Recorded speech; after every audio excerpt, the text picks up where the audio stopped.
Welcome in RBC online by Dattatreya Raut. Now today we have to discuss about the new chapter 8, chapter number 8. Now this in the chapter number 8 is the introduction of the cell. Now the introduction of the cell is the aspect in the cell structures and organization. Cell structure and organization, these are the very important topic, very important chapters in biology, in 12th 11th science.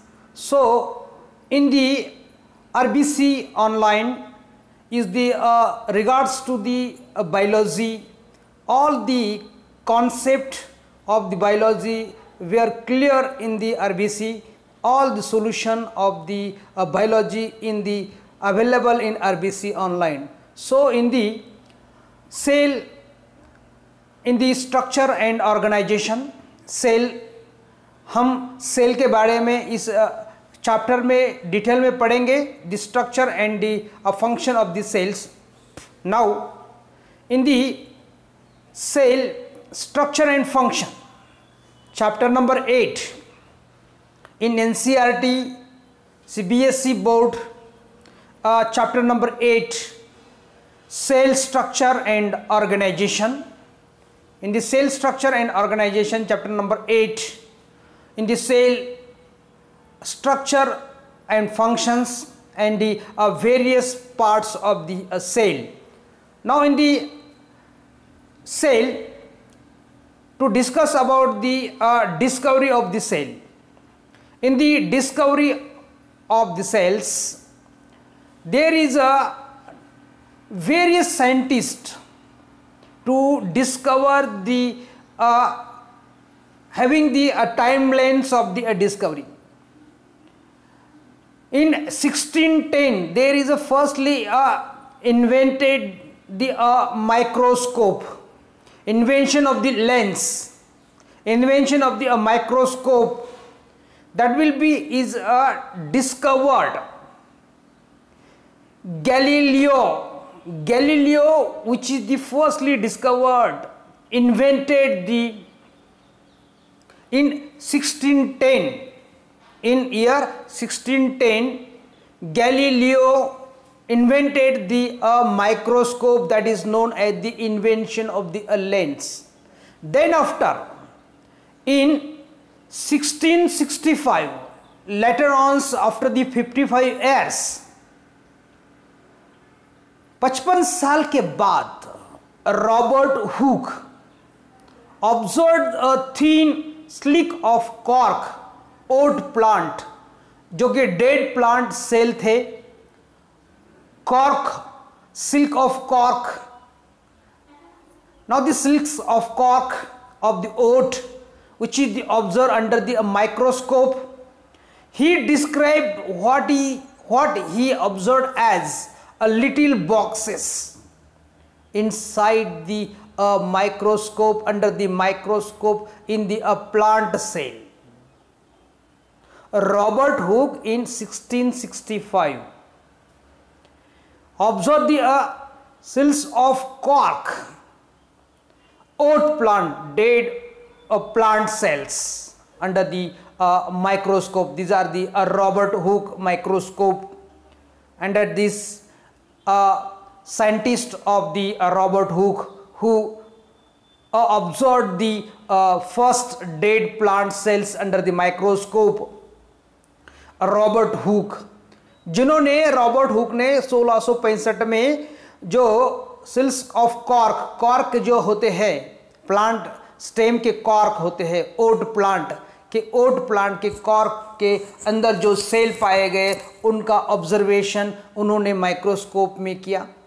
Now this, उन्होंने क्या पाया microscope में, उन्हें क्या दिखाई दिया? Little box just like to this see the pictures on the slide पे हम पिक्चर देख सकते हैं यहाँ पर. इस प्रकार से उन्होंने वो माइक्रोस्कोप के नीचे उन्होंने डेड प्लांट सेल में there is observe the boxes, little boxes of the cell. Then after, in the little boxes of the cell, when Robert Hooke observed in 1665, NEET के लिए यहाँ पर एक क्वेश्चन बन सकता है, यहाँ पे नीट के लिए एक क्वेश्चन बन सकता है, which plant are used by the Robert Hooke? Cells of cork, ओट प्लांट, जो डेड प्लांट सेल थे, और डेड प्लांट सेल को उन्होंने माइक्रोस्कोप के नीचे उसका ऑब्जर्वेशन किया, और उस ऑब्जर्वेशन में उन्होंने observe as a little boxes cell के, जिस प्रकार से लिटिल बॉक्सेस को वहां पर उन्होंने ऑब्जर्वेशन किया. Then after the observation of the Robert Hooke, which are like the little boxes, cell किस प्रकार से उन्हें दिखाई दी, लिटिल बॉक्सेस के प्रकार तरह उन्हें वो सेल उन्होंने माइक्रोस्कोप के नीचे उसका ऑब्जर्वेशन किया. Then goes to the next timelines of the discovery of the cells after the 1665. 1665 के बाद में जब उन्होंने नेक्स्ट साइंटिस्ट ने Anton van Leeuwenhoek in 1675, later on 10 साल के बाद Anton van Leeuwenhoek was first person to observe living cell. Robert Hooke ने तो डेड सेल को ऑब्जर्वेशन किया, लेकिन Anton van Leeuwenhoek was first person to observe a living cell. उन्होंने living cell को फर्स्टली ऑब्जर्व किया, फर्स्ट पर्सन है. यहां पे भी नीट के लिए क्वेश्चन बन सकता है. Anton van Leeuwenhoek person to observe the living cell. Living cell किन साइंटिस्ट ने फर्स्टली ऑब्जर्व किया? Observe the living cell by the Anton van Leeuwenhoek in 1675. 1675 में उन्होंने इस माइक्रोस्कोप को नीचे उन्होंने इस प्रकार से लिविंग सेल को ऑब्जर्वेशन किया. जो लिविंग सेल थी, उस लिविंग सेल में उन्होंने इस माइक्रोस्कोप के नीचे उसको ऑब्जर्वेशन किया. Anton van Leeuwenhoek was first person to observe the living sales.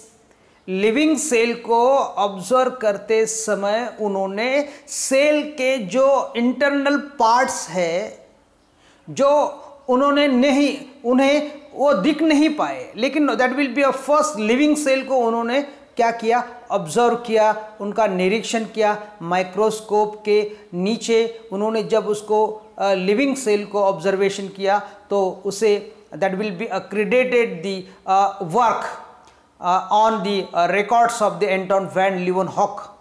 Now this after the then next one regards to the discovery of the cell, timelines of the discovery of the cell. In the timelines of the discovery of the cell, so that Anton van Leeuwenhoek was first saw the and describe a living cell. उन्होंने क्या किया? Anton van Leeuwenhoek first saw the living cell and described as a live cell. Then after in 1831 Robert Brown later discovered the nucleus. 1831 में Robert Brown later discovered the nucleus.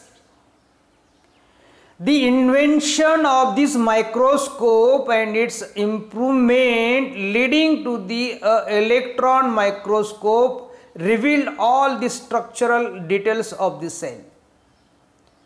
The invention of the microscope and its improvement leading to the electron microscope revealed to all the structural details of the cell. In 1831 Robert Brown later discovered the nucleus. Then now in the introduction of the cell, in the introduction of the cell, there is what happens in the question may be arise in your mind, what is a cell? जिस प्रकार से हमने 1610 से तो 1831 तक हमने अलग अलग साइंटिस्ट के रिसर्च को पढ़ा, और क्वेश्चन में be ask in your minds, what is a cell? Now this cell, unicellular organisms are capable of independent existence and performing the essential function of the life. जैसे कि हम यूनिसेलर ऑर्गेनिज्म या multicellular organism में जो cell पाए जाते हैं, plant में भी पाए जाते हैं, एनिमल में भी पाए जाते हैं, ह्यूमन बींग्स में भी पाए जाते हैं. नाउ दी यूनिसेलर ऑर्गेनिज्म की हम बात आपके सामने रखते हैं, तो यूनिसेलर ऑर्गेनिज्म जो भी हम उसे एक पेशीय प्राणी कहते हैं, उनमें जो पाए जाने वाली जो सेल है capable of independent existence, that cell have a independent existence, उनका इंडिपेंडेंट एग्जिस्टेंस है, and performing the essential function of the life. जो भी essential function of the life है वो परफॉर्म करती है. This cell capable of independent existence and performing the essential functions of life. जो unicellular में पाए गए सेल, उसका इंडिपेंडेंट एग्जिस्टेंस है and performing the essential functions of the life. Life के भी उनके जो खुद के लाइफ जो होती है वो भी सेल परफॉर्म करती है. Functions are the perform and in organism, जिस ऑर्गेनिज्म में जो सेल पाई जाती है वो ऑर्गेनिज्म के भी फंक्शंस को परफॉर्म करती है. Anything less than complete structure of the cell, अगर सेल में anything less than complete structure of cell does not ensure independent living. अगर सेल में इनकम्प्लीट, अगर कोई भी इनकम्प्लीट स्ट्रक्चर है सेल का, anything less than the complete structure of the cell, cell का इनकम्प्लीट स्ट्रक्चर पाया गया तो does not ensure that independent living, उसका कोई भी इंडिपेंडेंट लिविंग नहीं पाया जाएगा. Anything less then a complete structure, less than any less than complete structure of cell does not ensure independent living, उसका कोई भी independent living नहीं पाया जाएगा. now then the hence, इसीलिए cell is the fundamental structural and functional unit of all living organism. इसीलिए cell को fundamental unit of life कहा गया है, सेल को structural and functional unit of all living organism कहा गया है.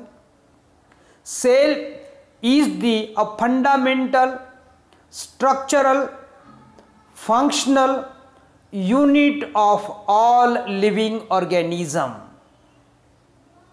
ऑल लिविंग ऑर्गेनिज्म का fundamental structural and functional unit है.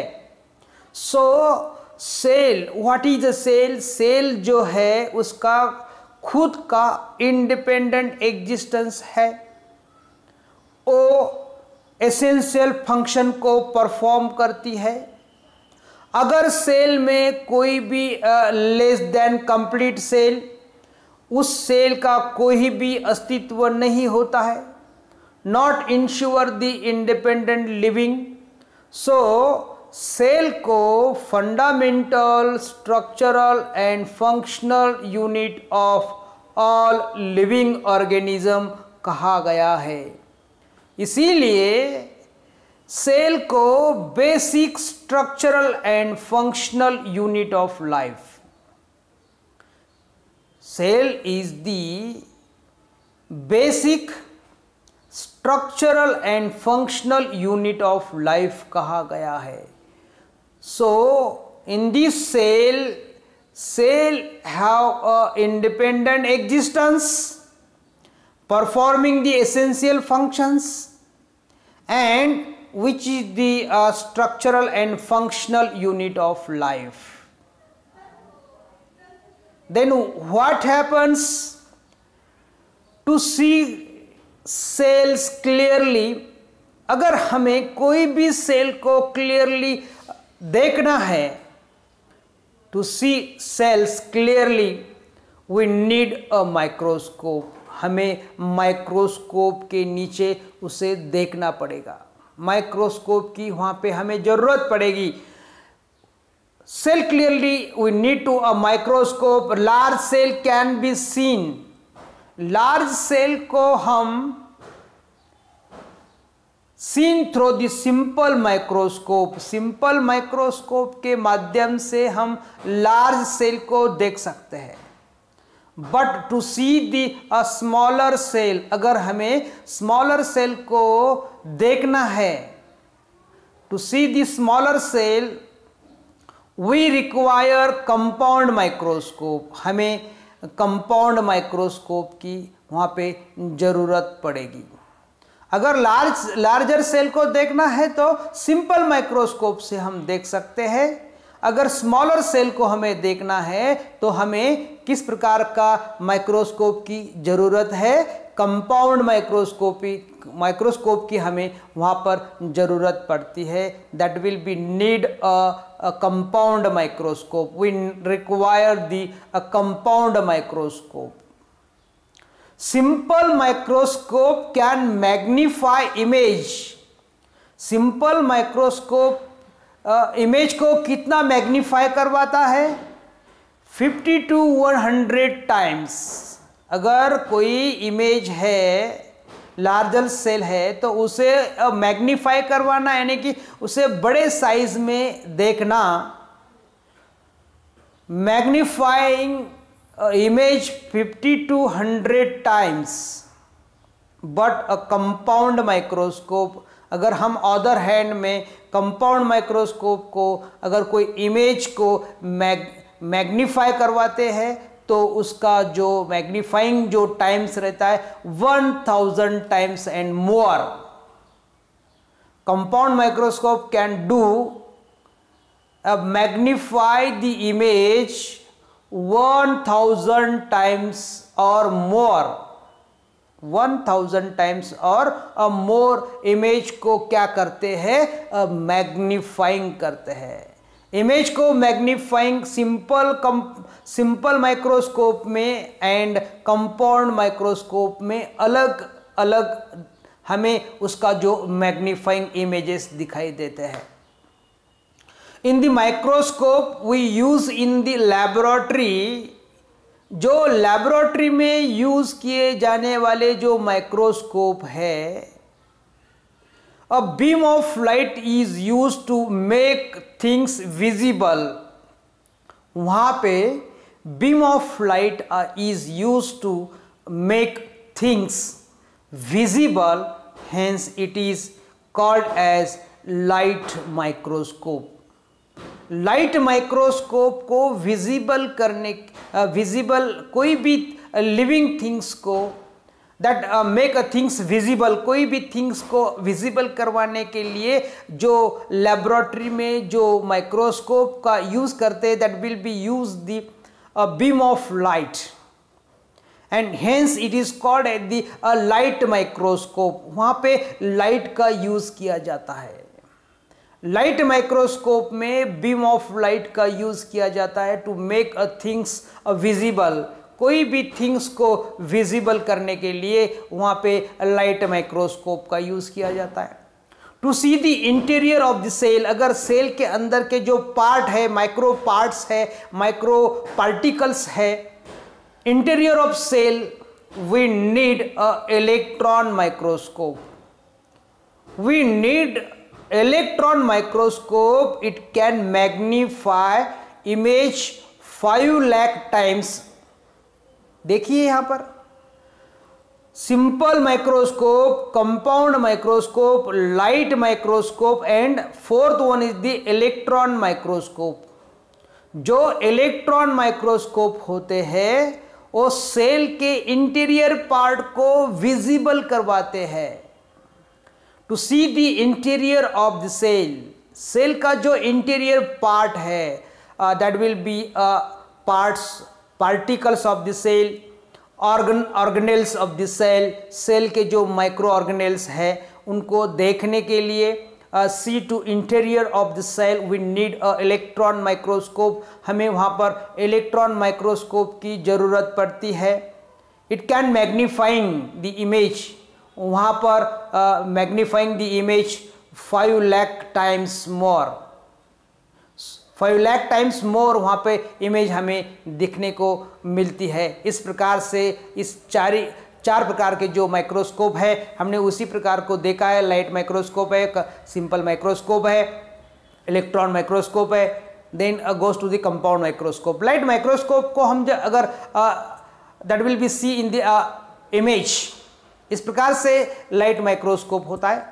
लाइट माइक्रोस्कोप में हम there is a use of the beam of light, वहाँ पर बीम ऑफ लाइट का यूज़ किया जाता है। और कोई भी थिंग्स को विजिबल करने के लिए, to make a things visible करने के लिए there is a use the light microscope, वहाँ पे हम लाइट माइक्रोस्कोप का यूज़ करवाते हैं।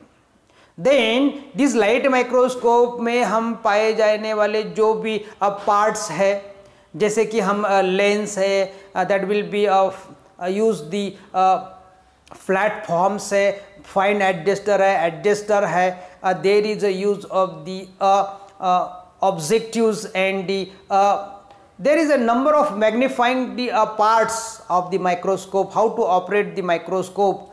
ये लाइट माइक्रोस्कोप को किस प्रकार से उसे हैंडल करवाते हैं, इसका जो प्रशिक्षण है, जो भी that will be need of the how to handle the microscope, light microscope, इसका अलग से आपको इंफॉर्मेशन देना पड़ेगी। Then goes to the light microscope and then after the electron microscope. जो इलेक्ट्रॉन माइक्रोस्कोप होते हैं उसका स्कैनिंग किस प्रकार से होता है। स्कैनिंग इलेक्ट्रॉन माइक्रोस्कोप जो होते हैं, electron microscope that will B that electron microscope magnifying the image 5 lakh times more. This scanning electron microscope, इस प्रकार से जो ये जो माइक्रोस्कोप है उसे इलेक्ट्रॉन माइक्रोस्कोप कहा जाता है। इस इलेक्ट्रॉन माइक्रोस्कोप के माध्यम से जो थिंग्स हमें विजिबल करनी है that will B 5 lakh times more visible, that will be a magnify the 5 lakh times. Then goes to the timelines of the cell theory. Now the cell theory को किस प्रकार से timelines ने develop किया है, timelines of the cell theory. Cell theory को किस प्रकार से सेल थ्योरी आज हमें यहाँ पर उपलब्ध है, जो who develop the cell theory. ये क्वेश्चन आपके माइंड में जरूर आता होगा कि किसने ये सेल थ्योरी को डेवलप किया, who develop the cell theory. जिसने भी इस थ्योरी को डेवलप किया उसको हम विस्तृत स्वरूप से हम आपके सामने रखते हैं। 1831 तक सेल का डिस्कवरी हुआ, timelines of the discovery of the cell. Then after 1838 से इन 1838 मैथियस क्लेडेन, जो स्क्लेडेन है, मैथियस उनका नाम है, जर्मन बॉटनिस्ट थे। और ये German botanist examine a large number of the plants and observe that all plants are composed of different kind of the cells, different kinds of the cell which form the tissue of the plants. उन्होंने 1838 में इन 1838 Matthias Schleiden जो German botanist थे, examine the large number of the plants, plant को large number से उन्होंने examine किया, observe किया that all plants, सभी plants, all plants are composed of different kinds of the cell. Different kind of the cell से वो क्या composed है, बने हुए हैं। All plants are composed of kind of the cell, अलग प्रकार के kinds of the cells which form the tissue of the plant, जिस सेल से प्लांट के टिश्यू मेड अप होते हैं, प्लांट के टिश्यू बनते हैं, form the tissue of the plant. Plants के टिश्यू जो बनते हैं उनमें सेल पाए जाते हैं। सेल का organisation is made to the tissue. This Matthias Schleiden 1838 saying that all plants are composed of the different kinds of the cell। different kinds of the cell से हर कोई प्लांट बना हुआ होता है और cells are to form the tissue of the plant। Cell ही plant के tissue बनवाते हैं। टिश्यू का जो ऑर्गेनाइजेशन होने के बाद ऑर्गन बनता है। Cell is the form the tissue of the plant. Plant के जो टिश्यू है वो tissue that will be develop, that will be produce from the cell. In this way then goes to the next timelines of the cell theory। in the timelines of the next one, that will be in 1839। in 1839 Theodore Swan, British zoologist, studied different types of animal cells।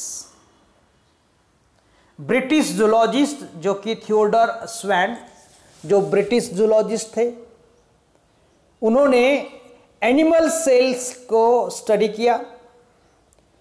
Studied different types of the animal cell.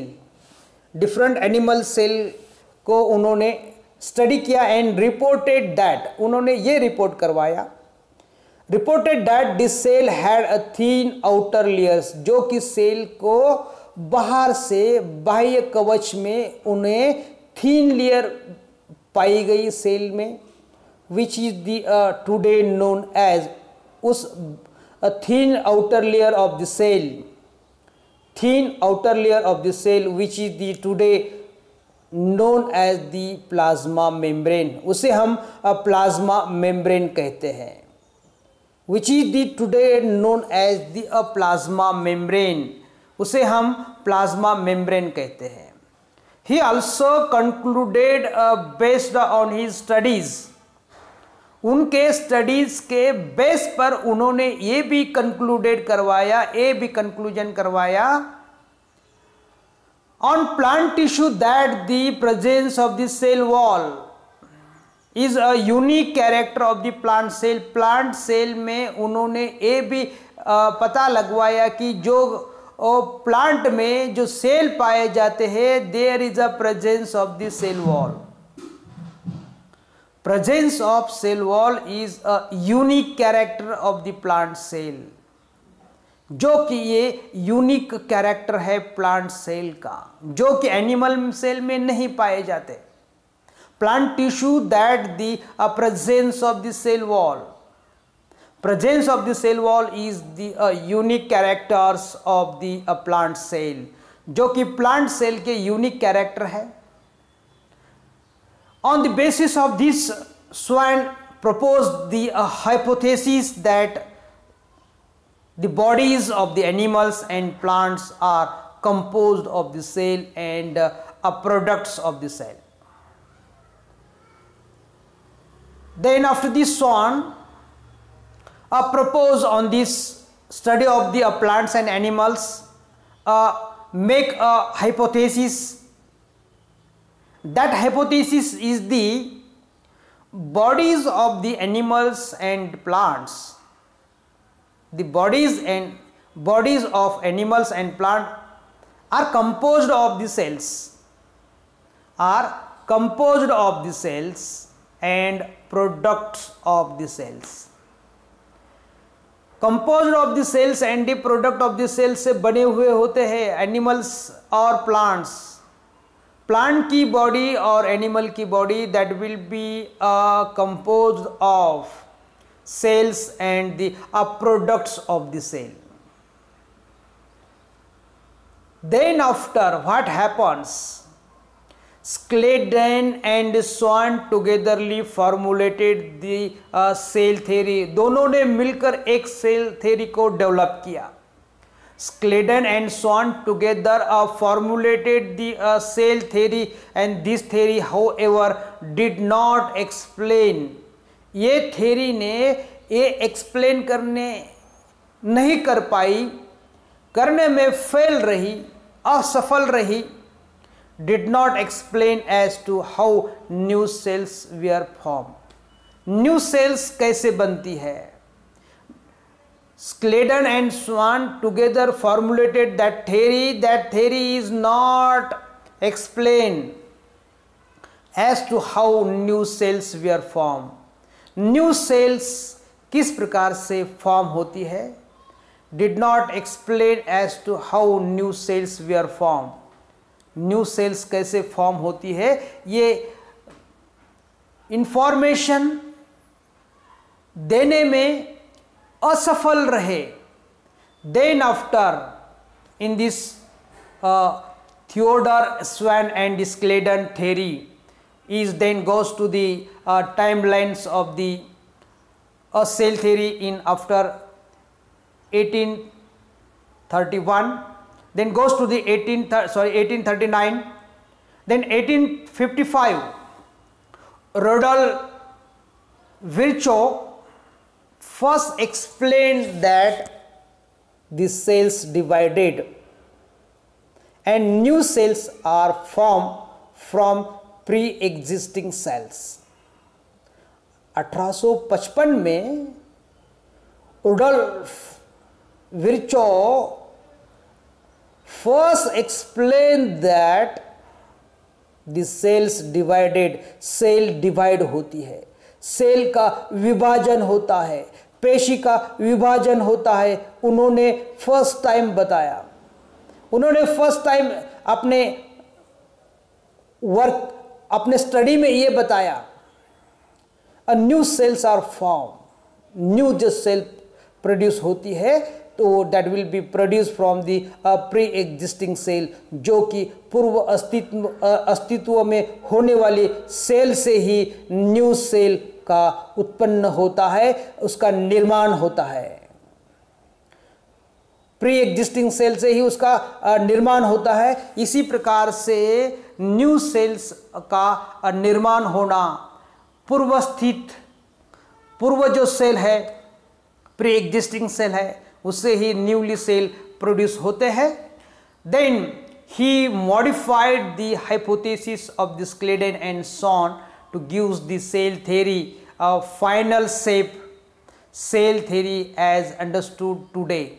जैसे कि हम पाए जाते हैं 1855 ने जब उन्होंने इस थ्योरी को, इस hypothesis of the Schleiden Schwann को जो क्या मॉडिफाइड करवाया, and cell theory as understood today, हम उसको पूरी तरह से समझते हैं। तो today what happens, what is the cell theory, क्या कहती है today's cell theory, today's timeline cell theory. All living organisms are composed of the cell. All living organisms are the composed of the cell. कोई भी living organism cell से बना हुआ होता है, and product of the cell, and cell के जो product होते हैं उनसे बना हुआ होता है। All living organisms are composed of the cells and the product of the cells, and all cells are arise from the pre-existing cell. All cells are arising from the pre-existing cell. कोई भी cell, newly cell जो arise होती है वो pre existing cell से arising होती है। Then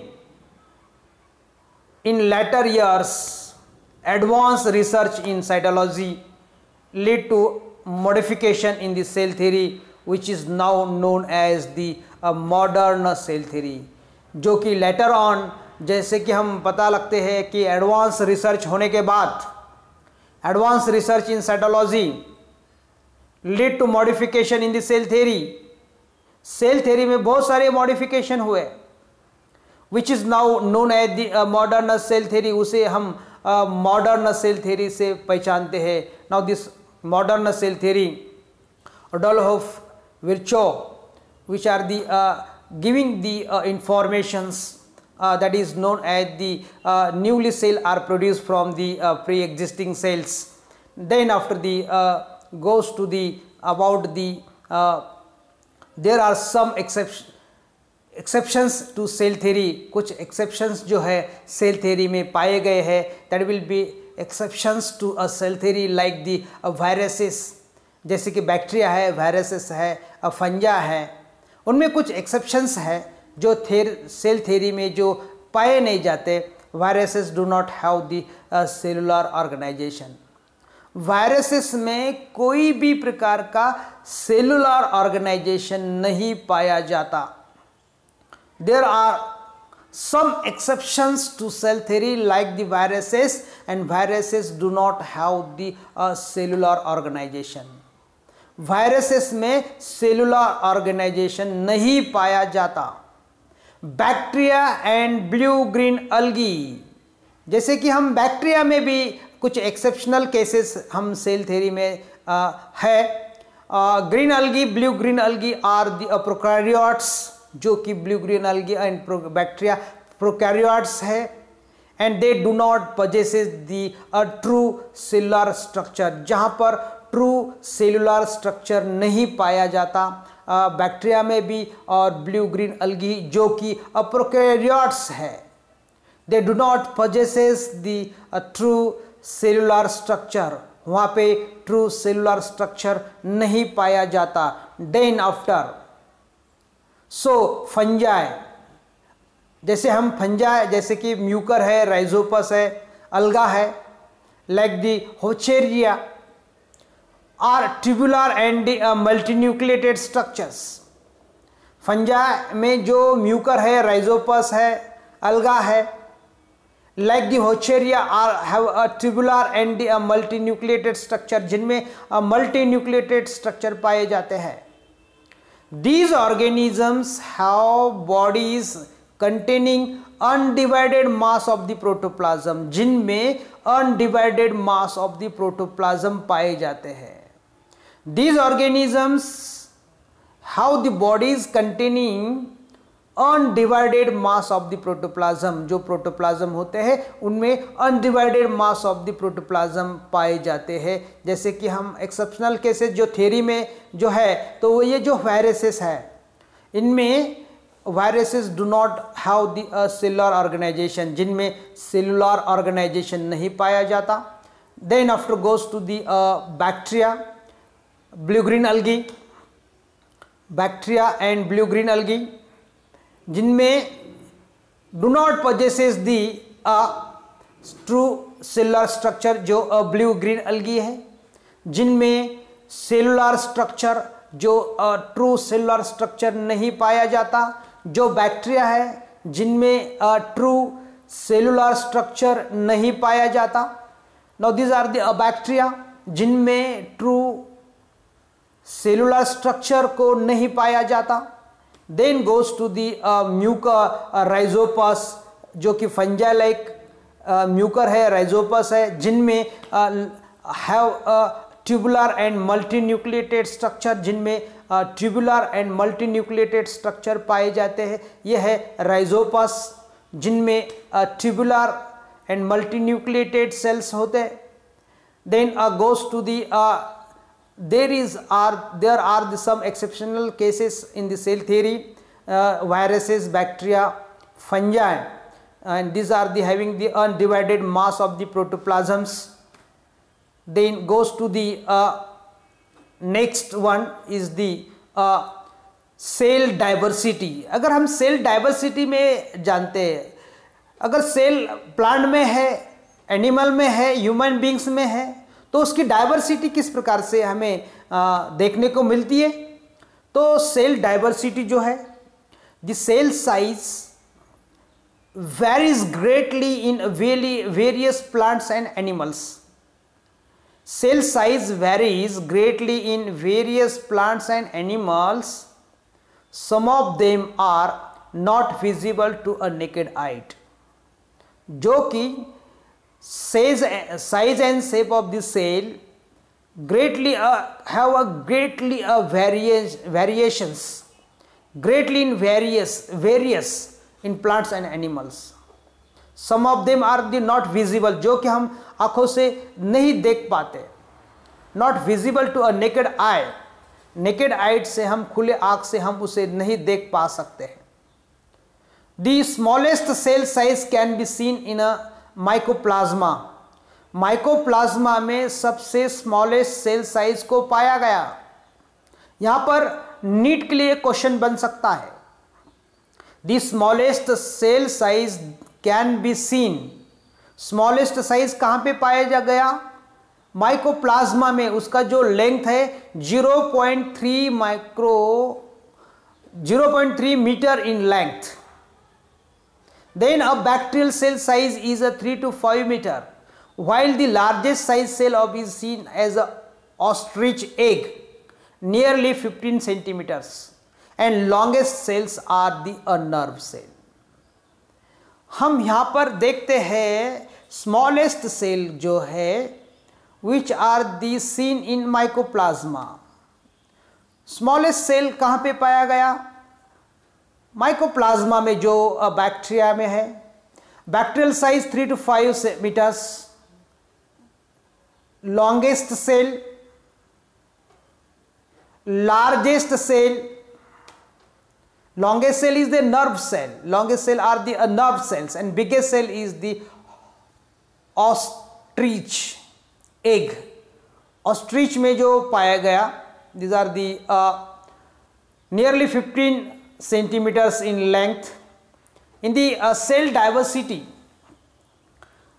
smallest cell size, then bacterial cell size is the 3 to 5 meters, while in the largest size cell is seen is the ostrich is nearly 15 centimeters, and longest cell are the nerve cells, जो कि nerve cell जो है सबसे longest nerve cell होती है.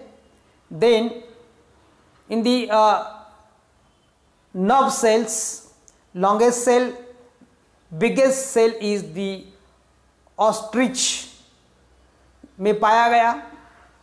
now in the next goes to the about the cell diversity.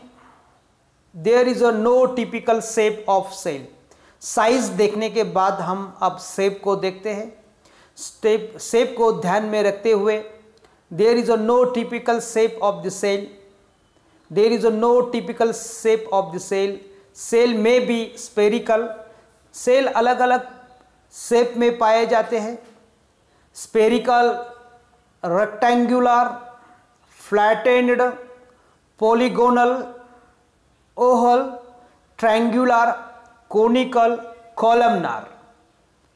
जो भी shape जो है, कुछ सेल स्पेरिकल शेप में पाए जाते हैं, कुछ जो सेल है वो रेक्टेंगुलर में पाए जाते हैं, जो कुछ सेल है जो फ्लैटेंड शेप में पाए जाते हैं, और कुछ सेल जो है पॉलीगोनल टाइप में पाए जाते हैं. Oval and triangular, conical and columnar. Cell differ widely in shape. Cell जो होते हैं उसका जो वाइडली शेप डिफरेंशिएट है. Cell differ widely in shape. Most cells are रफली क्यूबाइडल एंड स्पेरिकल. अगर हम मोस्टली सेल को अगर ऑब्जर्वेशन करते हैं तो mostly cells are the cuboidal in shape and spherical in shape. Mostly cuboidal और दी स्पेरिकल इन शेप में पाए जाते हैं. Most cells are the found cuboidal in shape and spherical in shape. Now in this are the different pictures. Various size, various shapes of the cells, अलग अलग प्रकार के shapes में हम इसे देख सकते हैं। कुछ स्पेरिकल वन है, कुछ रेक्टेंगुलर है, कुछ फ्लैटेंड है, कुछ पॉलीगोनल है, कुछ ट्रायंगुलर वन है, कॉलमनार है। इस प्रकार से साइज एंड शेप को ध्यान में रखते हुए हम आगे बढ़ते हैं। Now the next study is the goes to the totipotency, जो सेल की जो कैपेसिटी होती है, this is known as the totipotency. It is the capacity और the potential of living nucleated cell. जो लिविंग न्यूक्लिएटेड सेल होते हैं उनकी जो कैपेसिटी होती है, that is known as the potential of living nucleated cell to differentiate and divide to form any other type of the cell। उनसे other type of the cell को produce किया जाता है, that will having a potential to divide, self differentiate and goes to form a new cell, thereby a complete new organism। There is a formation of the complete new organisms from the one or single cell। That capacity or the potential of living nucleated cell is called as the totipotency। So in the totipotency there is a cell is a totipotent because उनमें ये totipotent capacity किस प्रकार से, that is a potential to produce the new organisms, complete new organism from the single cells।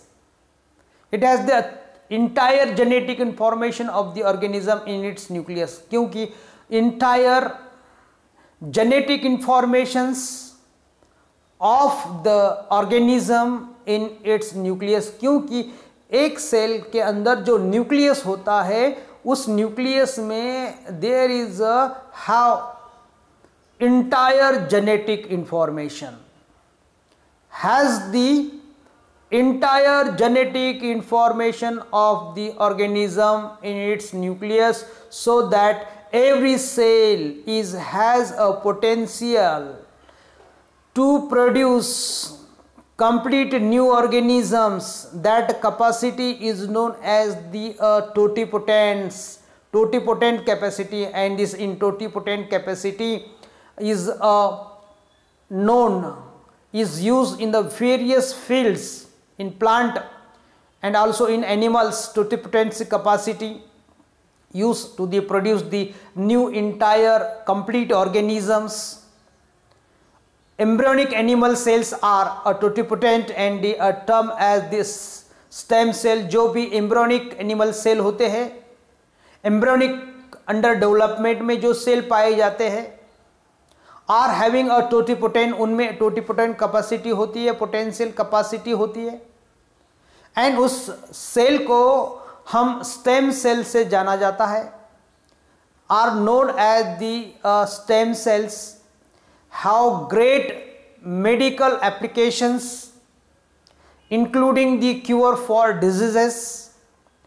जो stem cell embryonic development के समय embryonic animal cell में पाए जाने वाले जो टोटिपोटेंट होते हैं उसे स्टेम सेल कहलाते हैं। एंड इस स्टेम सेल में have a great medical applications, उनमें ग्रेट मेडिकल एप्लीकेशंस पाए जाते हैं।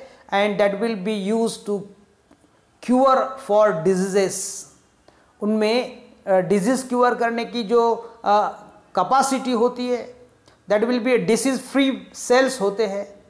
that will be a disease free cells because that will be not have any type of the disease, that will be is used to including the cure for the diseases, जो कि diseases को cure करने के लिए उसका उपयोग किया जाता है। stem cells को that will be used, which is the have a medical applications, so that in this use of the stem cells, in the great use of a great medical applications in the cure for diseases को cure करने के लिए उसे stem cell का उपयोग किया जाता है।